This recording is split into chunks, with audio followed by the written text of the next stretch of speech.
भगत फूल Singh BPS Mahila Vishwavidyalaya के Madu Singh memorial institute of Ayurveda college के एक एसोसिएट प्रोफेसर पर यौन शोषण का आरोप लगा है।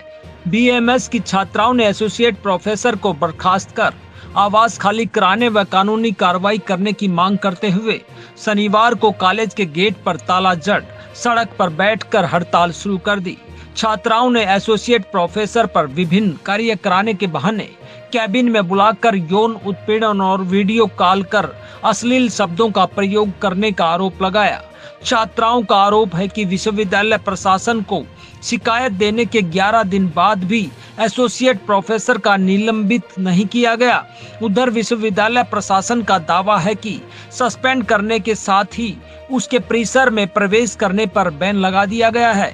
इंटरनल कमेटी की रिपोर्ट पर आगामी कार्रवाई की जाएगी। छात्राओं के साथ अभद्रपूर्ण व्यवहार किया गया है बाय टीचर। इंद्र शर्मा के ऊपर ये आरोप है। सेक्सुअल हरेसमेंट और फिजिकल असॉल्ट का केस है, ये आरोप है उनके ऊपर। हमारी मांगे जब तक पूरी नहीं होंगी तब तक ये ऐसे ही छात्राएं बैठी रहेंगी और इंसाफ के लिए मांग करती रहेंगी। 20 तारीख को ये हुआ था और 20 तारीख से आज तक हम इंतज़ार ही कर रहे हैं। हमने वीसी मैम को बोला है, हमने अपने टीचर्स को बोला है, वो हमें बोल रहे हैं कि हाँ कार्रवाई चल रही है, वो बीमार हैं, कार्रवाई चल रही है, लेकिन बच्चे बहुत ज़्यादा परेशान हैं और इसी परेशानी की वजह से आज ना चाहते हुए भी हम सब यहाँ पर हैं। 20 तारीख से हमें बोला गया था कि 1 हफ्ते में उसको यहाँ से निकाल दिया जाएगा, बर्खास्त कर दिया जाएगा, लेकिन वो ऐसा कुछ भी नहीं हुआ है। सिर्फ इंक्वायरी के नाम पे उसे सस्पेंड कर दिया गया है। इसके साथ उनका साथ दिया जा रहा है। उनकी मेडिकल कंडीशन खराब बता करके उनको तभी के तभी हॉस्पिटल में एडमिट करा दिया गया कि इनको एक साइकेट्री की ज़रूरत है, इनकी जल्दी से जल्दी टर्मिनेट किया जाए। हाँ, ये काफ़ी समय से चल रहा है। जैसे कि हमने आपको बताया कि जो डेट थी वो 20 है।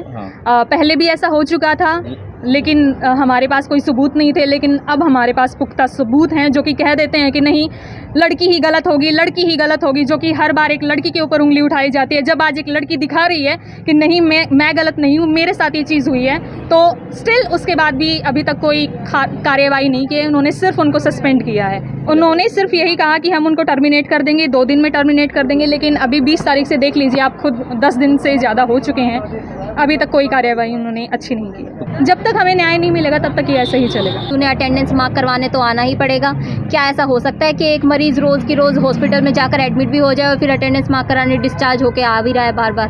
उनको मेंटली इल बताया जा रहा है। जब वो मेंटली इल हैं तो क्या वो ये दुर्घटनाएं कर सकते हैं हमारे साथ? हमें सेक्सुअली असॉल्ट करने के लिए वो मेंटली इल नहीं है। क्या वो नंगे घूम रहे हैं यहाँ पे? नहीं, लेकिन हमारे साथ वो दुर्व्यवहार कर रहे हैं। फिर उनको कह रहे हैं कि वो डिप्रेशन में है। वो अपनी माताओं और बहनों के साथ भी ऐसी कॉल्स कर चुके हैं, उनके साथ भी अभद्र व्यवहार कर चुके हैं। जब वो इतने ही पागल हैं, जब वो इतने डिप्रेशन में हैं, जब उनका मेंटल इलनेस लेवल इतना ज़्यादा है, तो क्या वो हमारे साथ रहना सेफ है?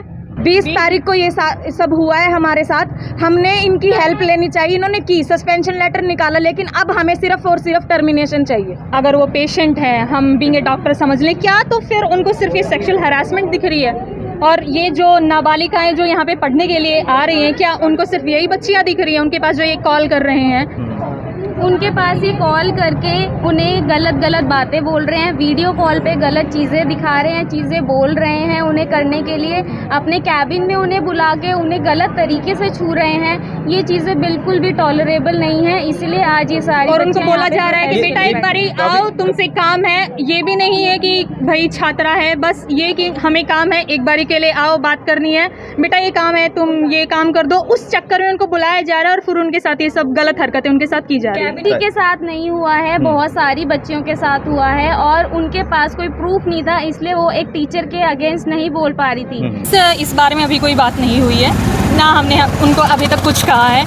लेकिन हमारे कॉलेज में जो बातें चल रही हैं वो ये है, क्योंकि ईयर 2012 में ऐसी कंडीशन पहले भी हो चुकी, कुछ खास कदम पहले भी नहीं लिया गया था, टीचर्स ऐसे ही घूमते हैं। बीच में भी कोई घटना हुई है तो थोड़ा बहुत ऐसे ही सिंपल सस्पेंड करके वो ऐसे ही यहाँ पे घूमते हुए नज़र आते हैं।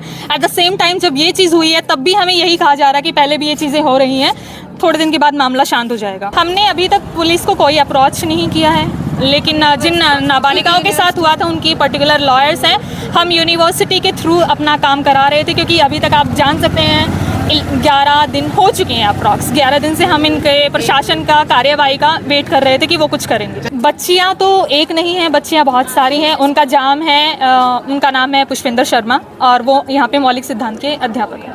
हमारे पास तो अभी कंप्लेंट नहीं दी है। इन्होंने अपने प्रिंसिपल सर को कंप्लेंट दी थी, उन्होंने वीसी के पास कंप्लेंट भेज दी थी और श्वेता मैडम इनकी इंचार्ज थी और उन्होंने सस्पेंड के ऑर्डर उसी दिन इनके करवा दिए थे। अब वीसी मैडम जो पॉसिबल होगा वही कार्रवाई, जैसे ही हमारे को कंप्लेंट प्राप्त होगी कानूनी कार्रवाई की जाएगी। नहीं, अभी मेरे पास कोई कंप्लेंट नहीं आई। काफ़ी गंभीर मामला है। देखिए 20 तारीख को इन बच्चों ने हमें बताया कि किसी एक टीचर ने, पुष्पेंद्र ने, इनको वीडियो कॉल करके कुछ ऑब्सीन चीज़ बोली और उसी समय तुरंत हमने अपनी इंटरनल कंप्लेंट्स कमेटी की मीटिंग बुला के प्रिलिमिनरी इंक्वायरी करके उनको सस्पेंड कर दिया और एंट्री बैन की हुई है प्रीमिसेस में भी और कॉलेज में भी। और अभी वो जो है हेल्थ इश्यूज़ पे he is admitted in the hospital. Chargesheet भी हमने तैयार कर दी है, बट जो ये प्रोसेस होता है इंटरनल कंप्लेंट्स कमेटी का, it will take its own time. तो बच्चों का निर्णय रहेगा क्योंकि प्रशासनिक तौर पे हम जो ये इंटरनल कंप्लेंट्स हमारा मैकेनिज्म है, इंटरनल कंप्लेंट्स कमेटी को सारी जुडिशियल पावर हैं, but the inquiry will take its at least 30 days to complete. उनका वर्जन भी आएगा, बच्चों को भी आएगा और प्रिंसिपल साहब ने यहाँ जो है बच्चियों को सिक्योर महसूस करने के लिए इनकी कमिटीज़ बना दी हैं। We are in constant conversation with the बच्चे। थोड़े से भावुक हैं, थोड़े डरे हुए हैं, उनको लग रहा है कि इतना समय क्यों लग रहा है, पर जो ये प्रक्रिया है इसमें अपना समय तो लगेगा ना इन्वेस्टिगेशन। आवास हम उनका खाली करवा देंगे, उनको उसके ऑर्डर्स कर देते हैं इमीडिएटली, वो हम कर सकते हैं का मुझे कोई आइडिया नहीं है। हम zero tolerance to sexual harassment है। जब भी मेरे आने के बाद कोई मामला हमारे सामने आता है हम बच्चों के साथ खड़े हैं। जगत महान न्यूज के लिए कानपुर से तेजवीर सिंह की रिपोर्ट।